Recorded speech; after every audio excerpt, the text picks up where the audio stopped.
MP হিসাবে জননেত্রী শেখ হাসিনার কাছে আমি গত পরশুদিন আমাদের পরিবেশ মন্ত্রী যিনি সাবের হোসেন চৌধুরী, উনার সাথে কথা বলছি। উনি আমাকে বলছেন যে আপনার যে গাছ লাগানোর প্রজেক্টটা আপনি যে লাগাচ্ছেন, এটার একটা কনসেপ্ট আপনি আমাকে পাঠান, যদি এটা আমার পছন্দ হয় তাহলে আমি সারা বাংলাদেশে এটা চালু করব। এমপি আমি ওইবার পর আমার জানানো হয়েছে যে 2,10,000 টাকা ঐচ্ছিক ফান্ড।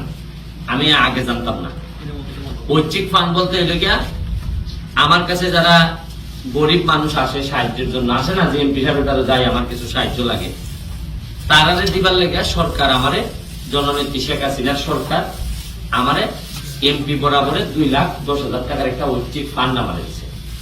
তারপর আমি কিটা বললাম, যারা যারা সবাইকে বললাম যে দেখেন একেবারে গরিব মানুষ কারা আছে তাদেরকে দেওয়ার জন্য ওইখান থেকে আমরা ভাগ করে করে 2 উপজেলায় এই প্রথম মনে হয় ঐচ্ছিক ফান্ড নিয়ে, আমি আগে জানতাম না, এই আসছি। আপনারা কথার বাড়াবো না, যেহেতু ঈদের সময় হয়েছে, এই অল্প টাকা দিয়ে যতটুকু পারেন আমরা এই প্রশাসন সহ সোনারঘাটের ইউনো মহোদয়, প্রজেক্ট ইমপ্লিমেন্টেশন অফিসার সহ এখানে আমরা যারা আছেন, আমাদের সিএনজি সমিতির কাদির সরকার ভাই আছেন, এখানে যারাই আছেন সবাই আমরা খুব চেষ্টা করে যাচ্ছি সোনারঘাট এবং মাধবপুরকে একটা আলাদা, একেবারে সারা বাংলাদেশে যেন আলাদাভাবে চেনা যায় একটা কনস্টিটিউয়েন্সি, এরকম ভাবে সাজানোর চেষ্টা করতেছি। আপনারা জানেন যে অলরেডি এই আম গাছের চারা আমরা সারা সোনারঘাট মাধবপুরে প্রায় টার্গেট 2 লাখ। এই আমের চারাগুলা এমনই বৈশিষ্ট্য যে 1 বছরের মধ্যে আম ধরবে। তো গত বছর আমরা অলরেডি, আমি এমপি হওয়ার আগে 37,000 আমের চারা সোনারঘাট মাধবপুরে দিয়েছিলাম। ওই সময় তো আমার অত এমপি না, যেহেতু ওই সময় আমার নিজের ফান্ড থেকে দিছি। এইবারও আমি নিজের ফান্ড থেকে দিতেছি, এটা সত্য, কিন্তু এমপি হিসাবে সুবিধা আমি নিছি। কি সুবিধা আমি নিছি? যেমন আগে আমি এমপি হওয়ার আগে ব্যারিস্টার হিসাবে যে ফি পাইতাম হাইকোর্টে, মানে আমার প্রফেশনে, এখন এমপি হওয়ার পর দেখা যায় ফিটা আরো বাড়ছে। তো এইটা তো আসলে এমপি হিসাবের কারণেই বাড়ছে। তাইলে আমি মনে করি আমার ইনকামের মধ্যে আপনাদের, আমার রুজির মধ্যে আপনাদের একটা অধিকার আছে। এই জন্য এই টাকাটা দিয়ে আমি চাইতেছি সরকারি ভাবে, এখনো বরাদ্দের কোন সিস্টেম আমরা পাই নাই যে কিভাবে গাছ দেয়া যায়।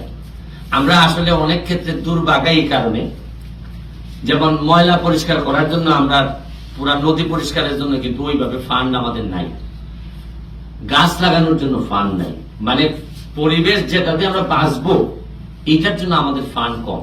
তবে আমি চেষ্টা করতেছি এমপি হিসাবে জননেত্রী শেখ হাসিনার কাছে আমি গত পরশুদিন আমাদের পরিবেশ মন্ত্রী যিনি সাবের হোসেন চৌধুরী, উনার সাথে কথা বলছি। উনি আমাকে বলছেন যে আপনার যে গাছ লাগানোর প্রজেক্টটা আপনি যে লাগাচ্ছেন, এটার একটা কনসেপ্ট আপনি আমাকে পাঠান, যদি এটা আমার পছন্দ হয় তাহলে আমি সারা বাংলাদেশে এটা চালু করব। এটা একটা বড় ইমপ্রুভমেন্ট বা অ্যাচিভমেন্ট আমি মনে করি। আমি চেষ্টা করব যেটা করার জন্য। আর আগামী 23 তারিখে, আগামী 23 তারিখ মানে হচ্ছে সোমবারে আমার মহান সংসদে আমার বক্তৃতার বিষয় আছে। প্রথম আমি বাজেটের উপর বক্তৃতা দেব। তো আমি চেষ্টা করতেছি, আমি ইউনো মহোদয় এবং যারা আছেন আমাদের প্রশাসনের, আমি একটা ইনফরমেশন আপনাদের কাছে চাই। এটা হচ্ছে গিয়ে যে আমি এমপি হওয়ার পর এই পর্যন্ত বিভিন্ন ডিপার্টমেন্ট থেকে আমার বরাবরে কি কি বরাদ্দ আসছে, তাইলে আমি মহান সংসদে এই হিসাবটা দিতে পারবো যে আমি এমপি হওয়ার পর আপনারা সরকার থেকে আমাকে এই টাকা আমার বরাদ্দ দিচ্ছেন, এইগুলো আমি বন্টন করছি। এটা যদি আমাদের দেন তাহলে সারা বাংলাদেশে আমি একটা জিনিস পরিষ্কার করতে চাই যে একজন এমপি কয় টাকা পায় এবং এই টাকাটা কিভাবে মানুষকে দেয়। এটা আমার জন্য আপনারা দোয়া করবেন।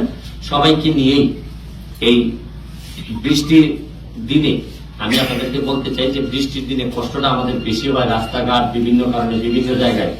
আপনারা শুনে আরো আশ্চর্য হবেন, সোনারঘাটে এই 4 দিনে কাজ চলতেছে, প্রায় 70 লাখ টাকার রাস্তার কাজ চলতেছে এবং 4 দিনের মধ্যে কাজ কমপ্লিট করতে হবে। গতকালকে আমি দেখলাম যে অলরেডি গিলানি দেখলাম একটা রাস্তার কাজ শেষ করে বালু টালু ফালাইয়া উদ্বোধন করা হয়েছে। ভিডিওটা আমি শেয়ার করছি এবং সব জায়গায়। আমার কথা হচ্ছে যে এই সরকার বা আগের সরকার কি পরিমাণ টাকা আমাদেরকে দেয় এটা আপনাদের সামনে নিয়ে আসবো। আর ঠিক মতো বন্টন করতে পারলে কতটুকু করা যায় এটা আপনাদেরকে দেখাইতে চাই। আমি একটা বিষয় হচ্ছে কি, আমার অনেকের জমি আছে কিন্তু ঘর নাই, ঘর বানাইতে পারতেছে না।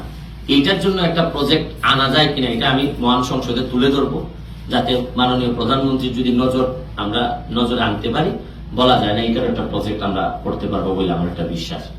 আমি বলতে পারেন যে নাওয়া খাওয়া বাদ দিয়া রাইতে 2টার সময় মানুষ যায়, আবার সকালে 7টার ভিতরে আবার মানুষ চলে আসে। তারপরে আমার জীবন মনে করতেছি যে যতটুকু ইবাদত মনে করে করতেছি, তো যার কারণে আমারও যে কষ্ট হইল মন ভাঙে না। আমার কাছে মনে হয় যে এখন একটু কষ্ট হইতেছে কিন্তু ইবাদত তো হইতেছে, ইবাদত মনে করে করতেছি, যার কারণে আমার শরীরের উপরও প্রভাব পড়ে না। আর আপনারা যারা আইছেন সবাই আপাতত এই তুমি 2টা করে আমাদের আমের চারাও দেওয়ার ব্যবস্থা করো, যারা এখানে আসছেন আর কি। তাহলে এই টাকার সাথে সাথে আমের এই চারাটাও তারা লাগাইতে পারবেন। সুন্দর করে সিস্টেমটা বলে দিবা কিভাবে লাগাইতে হয়। হ্যাঁ, গাছটা একটু পরিচর্যা করতে হবে। আমার বাচ্চা মনে করেন যে আপনার ঘরে আমার একটা বাচ্চা আমি দিয়ে দিছি আর কি। Thank you.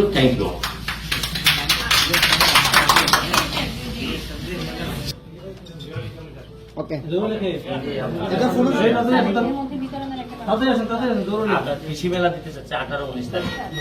হ্যাঁ, জোহর আলী ভোগ। হ্যাঁ, আচ্ছা দেখা তো